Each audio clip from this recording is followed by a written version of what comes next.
All right, hi Aaron. Thank you so much for joining me here today on Vonvo.com. Today is March 10th, 2013, and we're here to discuss, gun control in America. Um, I just wanted to go over a few quick ground rules before we got our conversation started. The first is that right now this conversation is being recorded, and after the discussion is complete, we will be posting this video to YouTube, to the internet. Are you okay with that? Yes, I am. Great. And then on top of that, here at Vonvo, we are all about our conversations staying both civil and valuable. We don't want there to be any personal attacks against anyone, so in case someone joins into our conversation, are you guys, fine? Are you fine with that those ground rules? Yes, I am. Great. All right, so just to get started and ease our way into it, would you mind just giving the people who are inside the room right now and anyone who ends up watching this discussion later on a quick background about yourself and why you're so passionate about this topic? Well, I'm a conservative, and I believe that our right to protect ourselves and our property is a God-given right, and that our government does not have a legitimate role in curtailing those rights. I am not necessarily against all gun regulation, but I am opposed to the current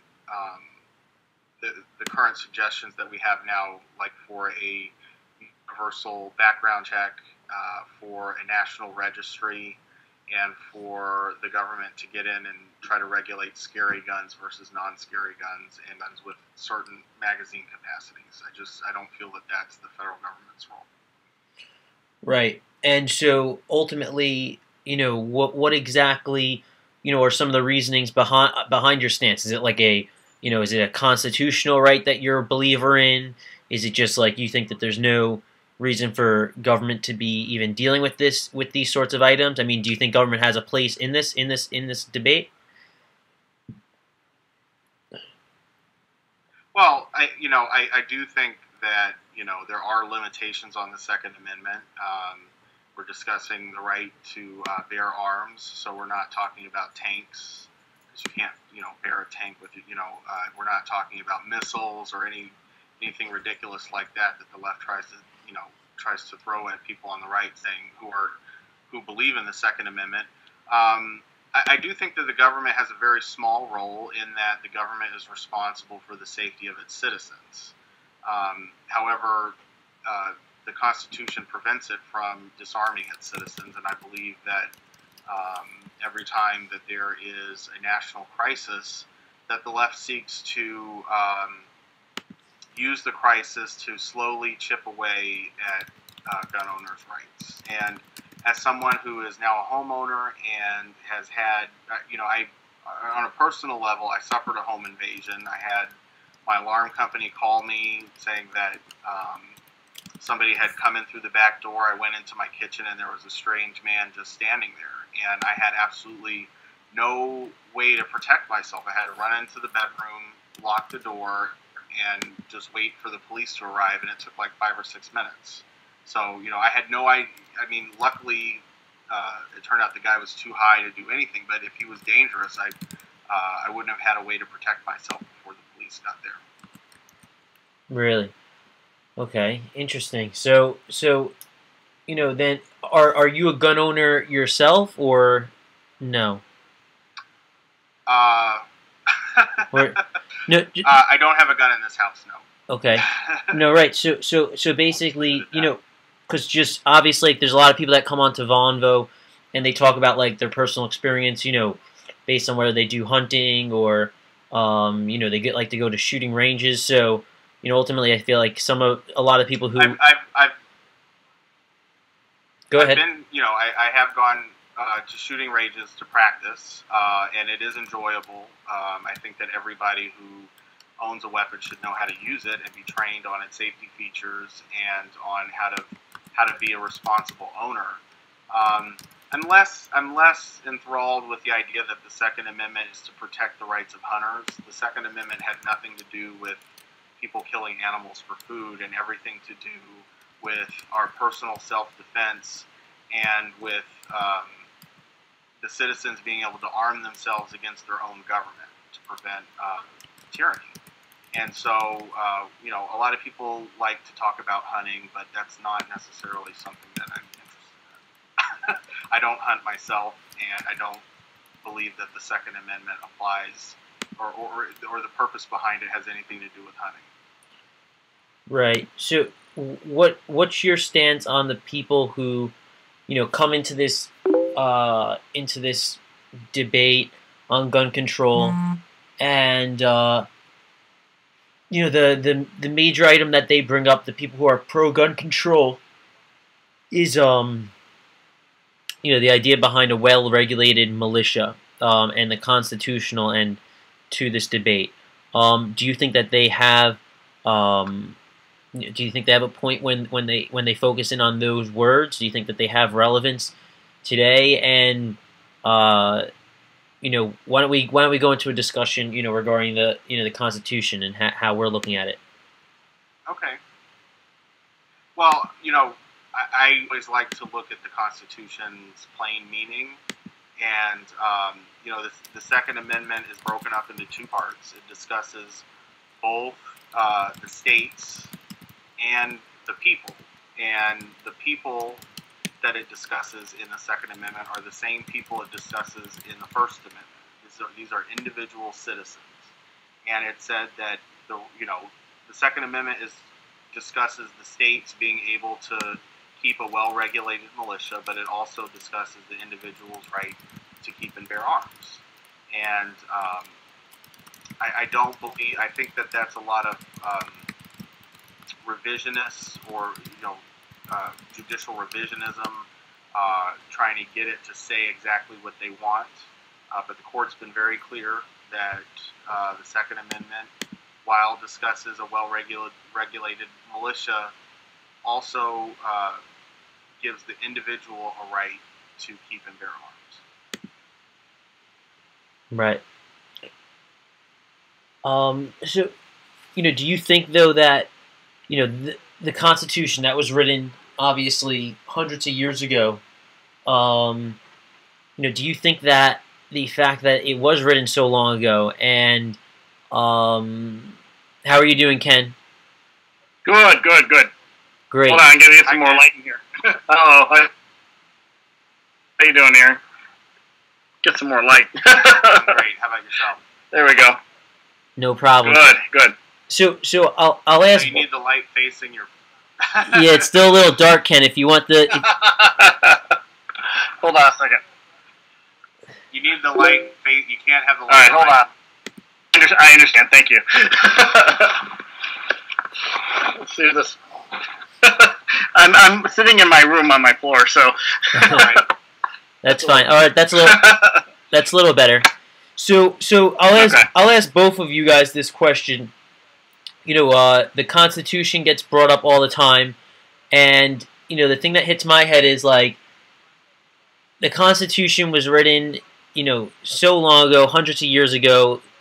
Guns were clearly not nearly as mainstream or owned by nearly as many people. The population wasn't not even a fraction as big as it is today. Ultimately, do you think that the Constitution in the end is an ever-evolving document, and therefore it should adjust with, the present times that we live in right now to make those people who are, who have their doubts about guns and are scared of them, whatever it might be, it should adjust to conform to what, some Americans are feeling, just feeling like they're not being heard when they're voicing their opinions against guns. What are your thoughts on that? Ken, did you want to go ahead since you just joined us? Sure, no problem. Personally, I think you run down a slippery slope anytime you start talking about trying to adjust the Constitution. It's there for a reason. We have it for a reason. We're there to we should be following the Constitution, not trying to change it.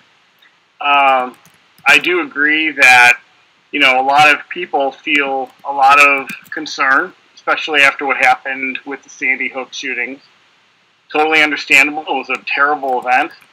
But at the same time, though, we as citizens have the right to bear arms, and that right cannot be infringed upon. And I don't believe that the people who are talking about a well-regulated militia, we are talking about a well-regulated militia. That has nothing to do with a person's right to own a gun or to carry any sort of gun that they feel they need to have. It's none of anybody's business what kind of gun I might carry in my house that I might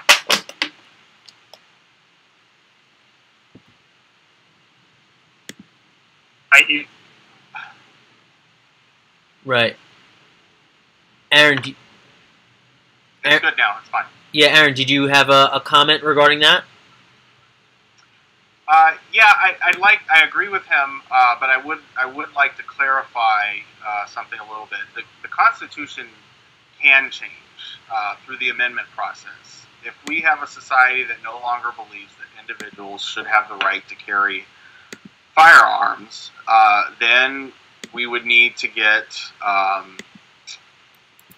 both houses of Congress to pass it, the president to sign it, and then 75% of the states to ratify it. Short of that, the Second Amendment stays as is, and I really am not one that believes that the Constitution evolves. I think it's a very document. It says what it means what it says, and that if people want to change that, or if they're not comfortable with the Second Amendment, they can choose to live in a country that doesn't have a Second Amendment, or they can spend their political capital and try to get the Second Amendment changed. But trying to curtail the Second Amendment through legislation, I believe, would be unconstitutional. Right, but you do believe that it can be amended, and it can, if it meant it being amended due to adjust to, current times, if there was, if it was necessary to amend it, and not necessarily take away guns from individuals, and kind of throw this whole concept of like tyranny, over the government and stuff like that. That's something that you do believe is possible and is okay. Well, no, I was just speaking from a constitutional standpoint. I would not support any change to the Second Amendment, other than if somebody were going to clarify it and put it in even more plain English for the left to understand. They might have to write it, at a 6th grade level or something like that. But, I personally believe that my right to arm myself, protect myself from violence, and to protect my family from violence, and to protect my property from theft and destruction is a God-given right, and that right exists prior to the Constitution even being written, prior to the United States even existing. No matter where I live on earth, I believe that would be a right that God has granted me, and that no government should have the ability to curtail that. Now, I saw a question that Brad L. asked, what do you guys think is unreasonable restriction of the right to bear arms? I brought this up in the chat on the discussion that I saw last week. I'm having a lot of trouble with both parties wanting to throw people with mental illness into this big group, and then wanting to throw them under the bus. And we're seeing this with people wanting to take away the Second Amendment right from our service members that are coming back from Iraq and Afghanistan that may have some mental health issues. So I think an unreasonable restriction on the right to bear arms would be a blanket statement that says people who suffer from mental illness, anything from being chronically depressed, to being a paranoid schizophrenic, should not have the ability to own a weapon. I think it should be done on a case-by-case basis. You want to come in here? Well, I'll just add to that. Yeah, absolutely. I will just say, in the state of Illinois, Aaron, you spoke of mental illness. I'm from Illinois, of course, and in Illinois, it's actually you cannot get a FOID card, a firearms owner identification card, if in fact that you've been committed to an inpatient mental institution. So there are restrictions that are already out there in some states regarding mentally ill as far as being able to get weapons. Are they all states? Probably not. I don't know each individual state's regulations.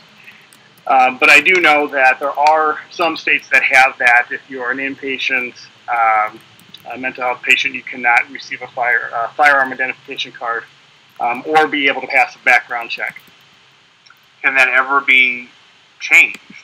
Like if I was, say I was someone who was, I don't know, in college and had a mental breakdown and was committed and observed for a week or a month, and 20 years later, would Illinois still prevent someone like that from owning a firearm? You know, that's a very good question, Aaron.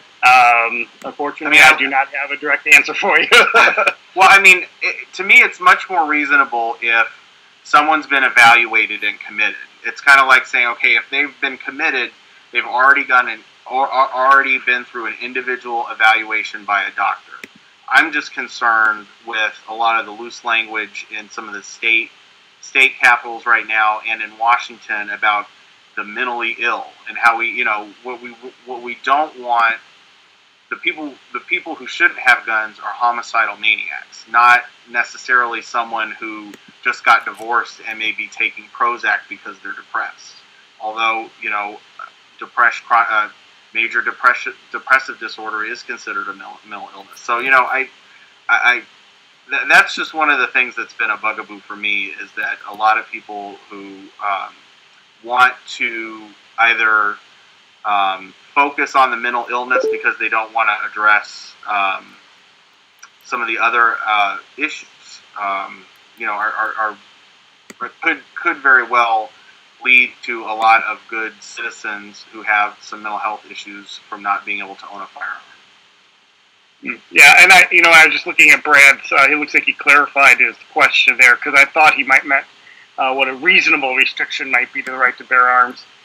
You know, I would just say to that, whatever is not currently looked at as an illegal weapon of possession. Nobody is saying that, you know, for the right to bear arms, you should be able to have a tank. I mean, or some sort of, the anti-aircraft gun, like you just put, Brad. I would say that would probably be very unreasonable. That's not what I don't believe the Constitution is talking about. I think that we're talking about guns that are on the market that people can use, whether they want to use for hunting or whatever they want to shoot cans off in the backyard. As long as those guns are not being used for illegal activity, I don't see why we should be restricted on what type of gun that we're able to own. Well, I see Brad's statement. He wants to know if it's okay to own an anti-aircraft gun. Well, I mean, the idea of having a gun for self-defense is the ability to shoot and kill or injure whoever is trying to hurt you. I don't see an anti-aircraft gun's purpose being to shoot or kill an individual who might be coming for you and your family. The purpose of an anti-aircraft gun is to bring down planes. So, you know, to me, a gun is something that has a trigger and shoots bullets. And if it does that, it's a gun, and I think it qualifies as a firearm and should be legal. And then beyond that, it's the individual's responsibility.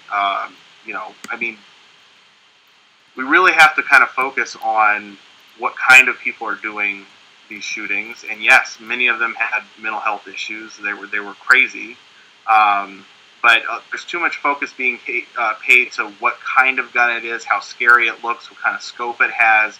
Is it black versus a wooden handle? You know, it's just all kinds of things that are ridiculous, and not really focusing on why someone would bust into a classroom and kill like 20 kids. And, you know, a drone doesn't count as a firearm. Oh, you want to shoot down Obama's drone? Is that what you're saying, Brad L.?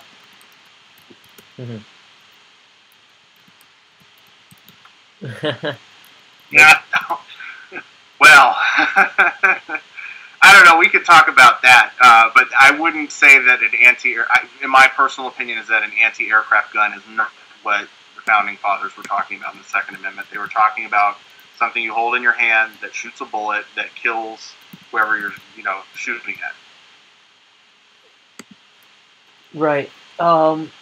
So I mean, do you think what do you guys believe are the are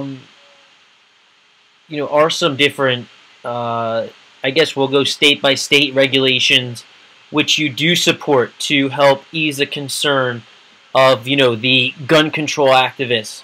I mean, I think Aaron, you brought up that you're not a fan of mainstream background checks. Can you guys just go into what items do you think make sense, or do you not think that anything needs to take place? Do you think that there's no real problems to actually be solved here? I mean, can you guys kind of share with us your thoughts on that? I guess, Ken, you could go. Yeah, well, I was in one of these forums yesterday, and what one of the panelists pointed out was that in the state of Illinois, you have a background check just to get your FOID card. If you want to go buy a gun, say a handgun, you have another background check that's done at that time, and a 3-day wait period. And then if you want to go back and buy another gun, guess what? Same process. They do another background check. So there are background check after background check after background check that's being done.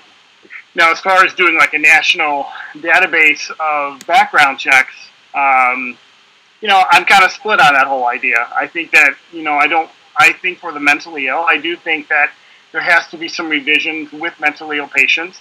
I don't want to cast a complete blanket over everybody, because I do agree with you, Aaron, that not everybody's in the same boat.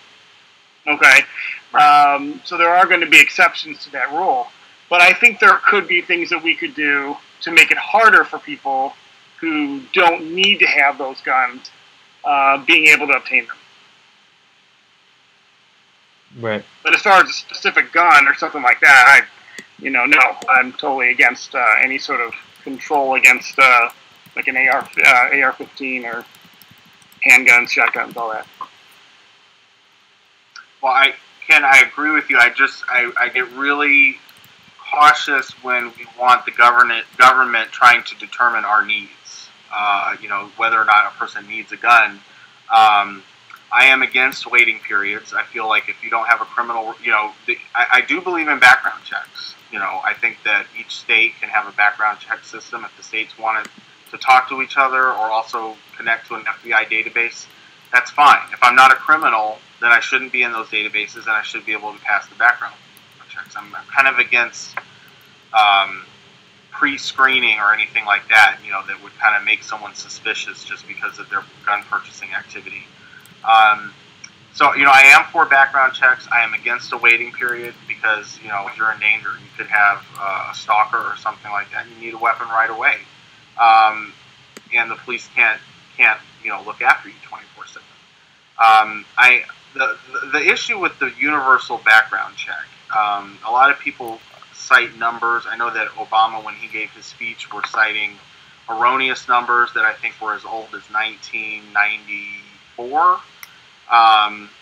Talking about like almost 40% of gun purchases are not subjected to a background check.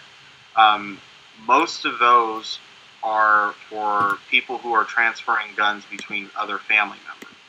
So I don't know if I want the government in the business of, if I want to leave a gun to my son in a will and it's now his. I don't know if I don't know if that's even something the government can do efficiently. So while I am for background investigations, I'm not for universal background checks. I'm not for the federal government keeping a list of names of everyone that's a gun owner. I think that the government does have the right to keep a list of convicted criminals, and if they want gun purchasers to be checked against the criminals list, that's fine. But otherwise, what more could we do? I supported Wayne LaPierre's position on putting police officers inside of schools. I had a police officer in my high school back in the 90s, and it was great. Fights were stopped, people were arrested, drugs got busted, and it was quick and easy. So There's more than one reason to have an officer there, so I agree with that. That's something that I believe that Congress could do. Right. Ken, did you have anything to add on that, or? Well, no, I think you said it good there. I would just say, now I just forgot what my point was going to be. So I'll come back to me in just a minute. That's okay.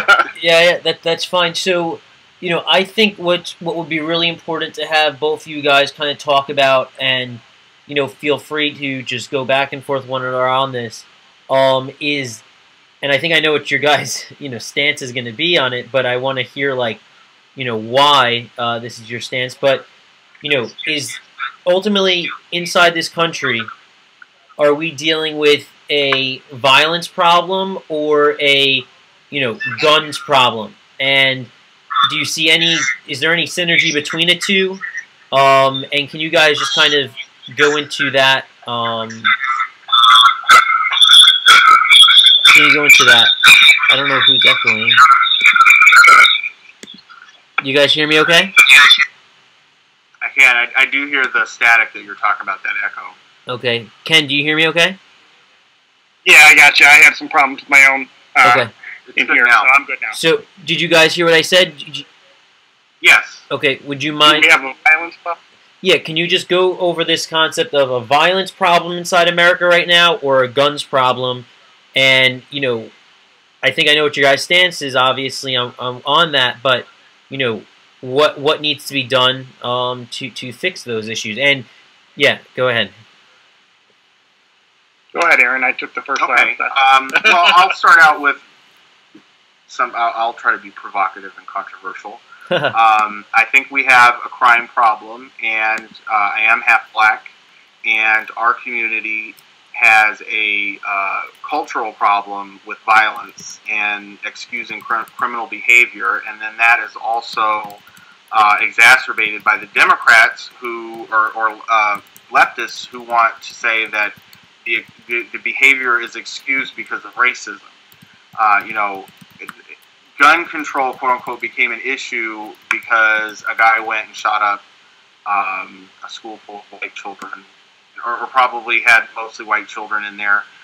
Meanwhile, you don't see people on the left, they weren't at all very nationally concerned at all the gang violence and the black-on-black crime and the murder rate in this country. And I believe that the reason they focus on gun control is because they don't want to have that discussion. They don't want to have the discussion about why is this happening? Why are kids getting shot on the streets of Chicago? What kind of culture would allow something like that to happen? And why are these people living in fear and the government's not doing anything about it?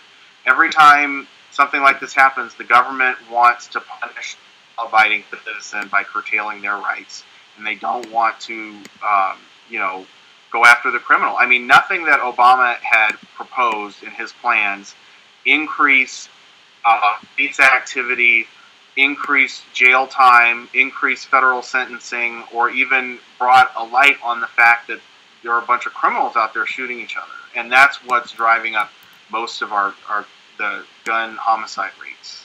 Not random spree killers like the guy in Aurora, guy in Sandy Hook. Well said, Aaron.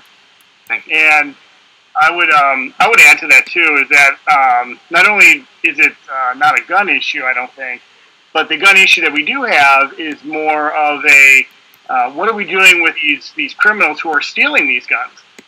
I read an article the other day. You had 455 guns that were stolen from a warehouse in St. Louis. All those guns went to Chicago. They were sold on the streets. Those two gentlemen who stole the guns were caught. They were captured, and they were giving terms of 6 to 9 years in prison. And everybody knows they're not going to serve 6 to 9 years in prison. There has to be stiffer penalties for people who are committing these crimes of stealing, whether it's a private owner's home or whether it's somebody who's stealing from a warehouse. There has to be stiffer penalties for people who do this. Because you've got to have some sort of deterrent that's going to make people not want to do this ever again. Right, and the question is, that's a great example. What of any, which of any of the proposals the left has made in the last 6 months, how would any of those proposals prevented what you just described? People stealing legal guns and then going and committing crimes with them in Chicago. If you steal a gun, you don't have to go through a background check. You don't have to go through a waiting period, and you don't have any kind of psychological evaluation.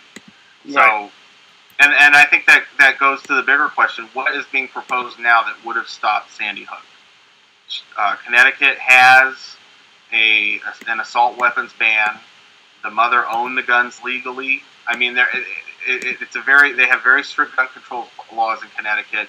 She went through the system, but killing happens. I mean, this is a world with a lot of evil in it, and it just happened. And I feel very bad about that happening. But some government just can't do everything, and to have gun control laws simply because something must be done is probably the worst way to legislate. Well, yeah, and it's kind of what I usually say on Twitter all the time when I'm tweeting is, criminals are criminals because they don't follow laws. I mean, that's the whole point. We're not calling them good citizens, we're calling them criminals. So, regardless of what sort of restrictions you put in place, they're not going to follow that law anyway. So, why make it tougher for the people who are trying to stop the criminals from using a weapon on them that, even though maybe I wouldn't be able to legally use. So I guess what I'm saying is if the criminal's allowed to use an AR-15 against me illegally, why can't I use it legally against him? Right. I see. I mean, whether the gun shoots, it's a revolver, it shoots 6 rounds, and you got to pull the clip back each time, or if you, the idea is to shoot a bullet. The mechanics are the same with any kind of gun. You put a bullet in, you pull the trigger, a bullet comes out. So, to me, it just all seems like surreal kabuki theater on Capitol Hill, especially on Anne Feinstein. It's similar to what you were just saying, Aaron, about the kind of not the overreaction, but the idea of we got to do something now. And you look at the effect of what we have to do something now is done. Everybody right now is out. What are they doing? They're buying guns. They're not staying away from gun stores. They're not staying away from gun shows. They have record turnouts. And just to give an example that I gave yesterday,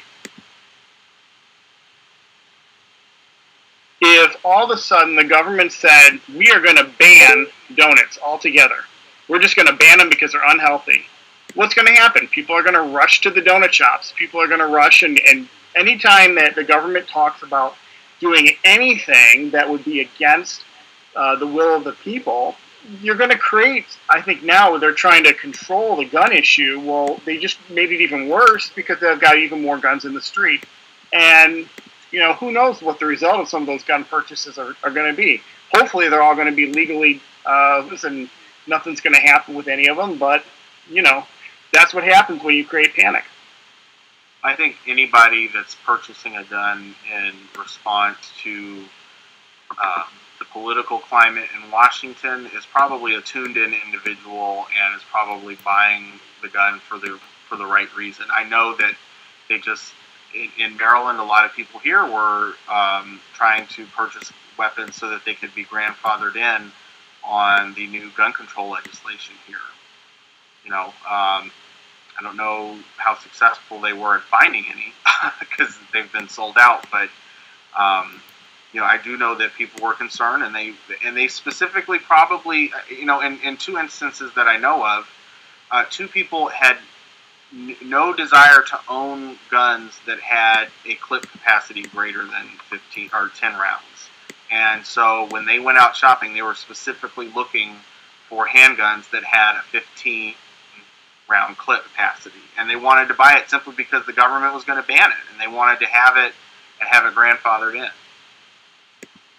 And I don't want to take your job, Max, because I know you're moderating here. But no, absolutely Aaron, not. Being from but Aaron, being from Maryland, I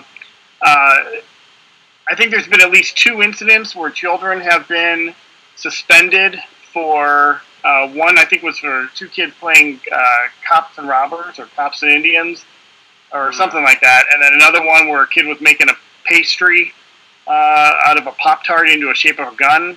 I think that was in Maryland.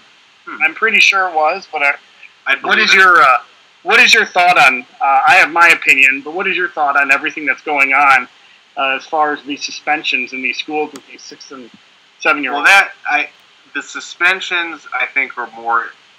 I don't think they really have anything to do with necessarily to do with gun control and everything to do with hysterical left-wing administrators at these schools. That I just think that's an entirely different problem, but I do think that, oftentimes people get caught up in this zero-tolerance policy, and they want to be involved. They want to do something to help the gun control issue. So if they see some girl making a gun out of, or some boy making a gun out of a Pop-Tart, they want to assert themselves in that way. And it's obviously ridiculous, but we also have shootings at Maryland schools.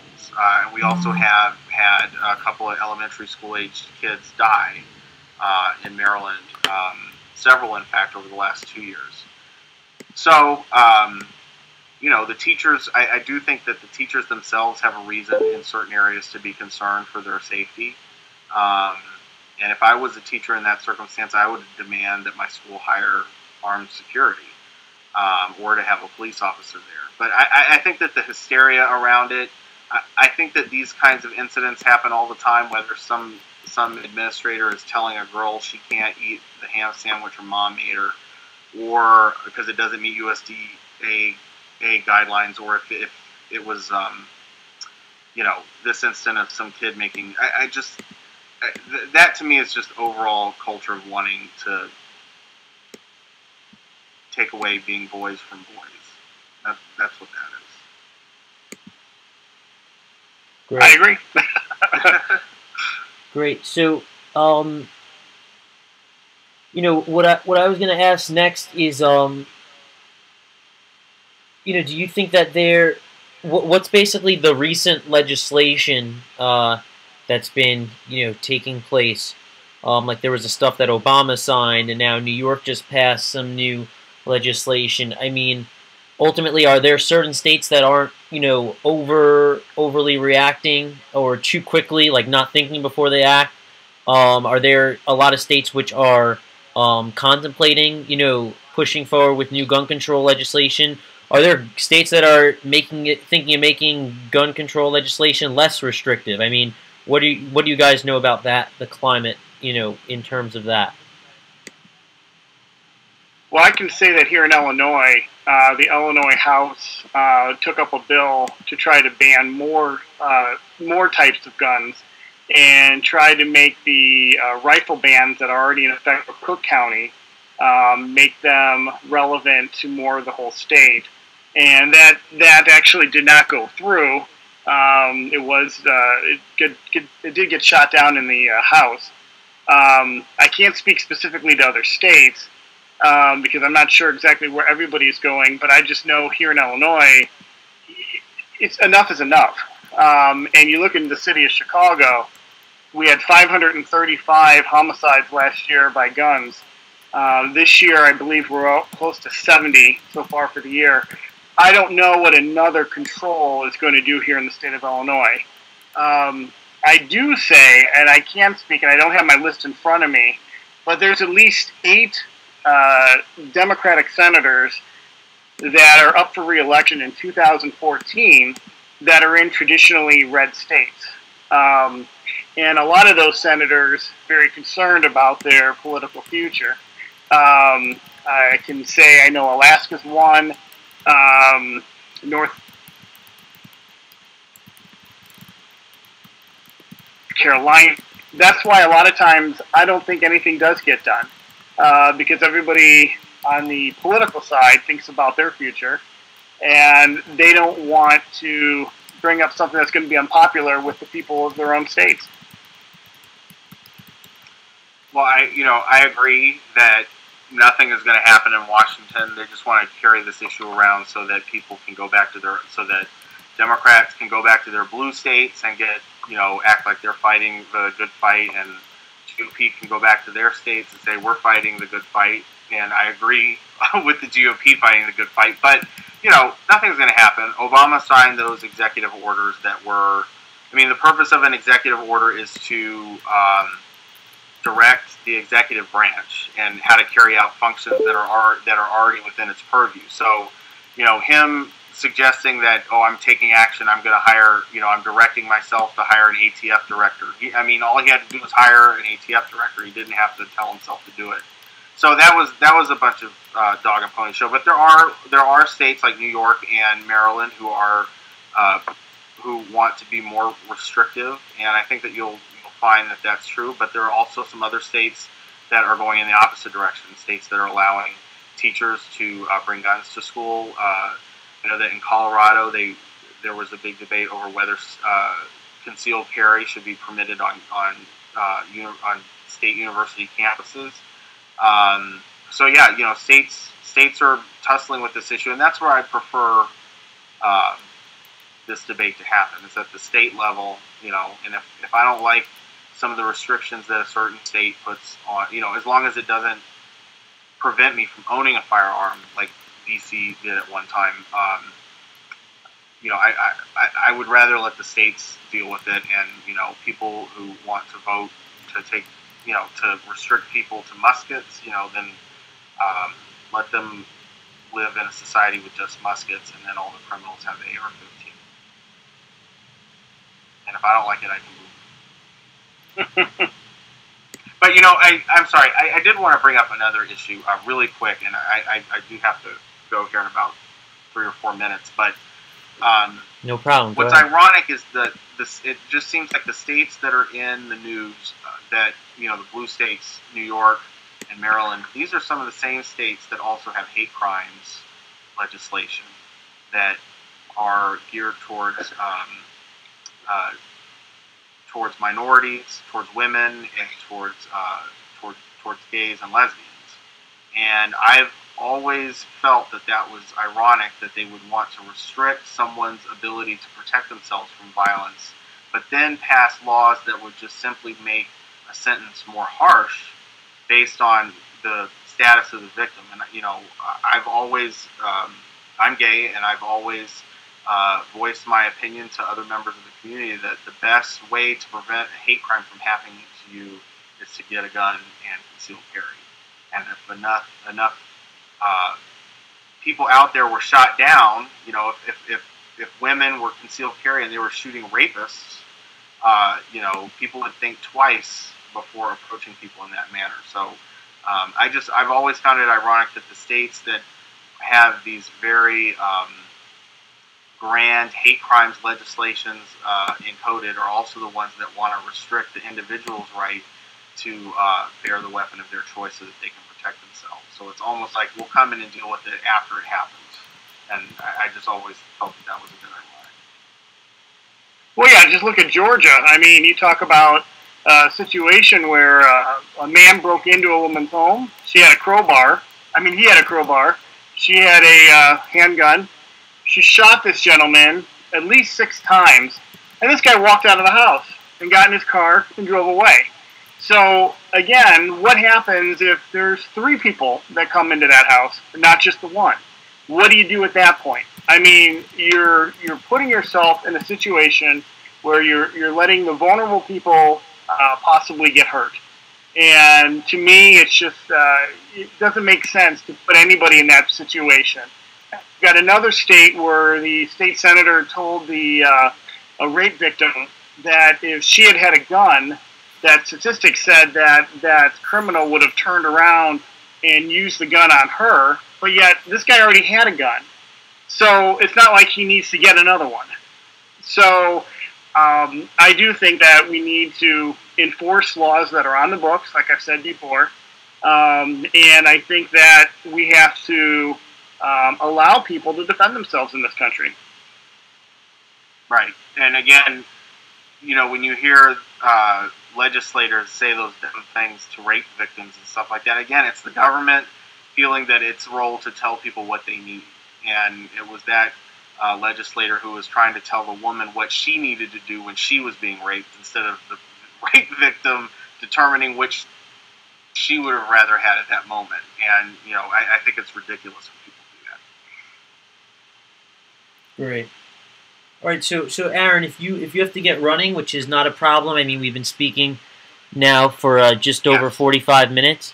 You know, I just wanted to thank you for your time, and Ken, thanks for joining us. We actually even have a few people who are inside the chat room. So, I mean, Ken, if you wanna, I don't know if any of these people are gonna want to join in, but otherwise, you know, thanks for both of you guys participating, and that was awesome. Okay.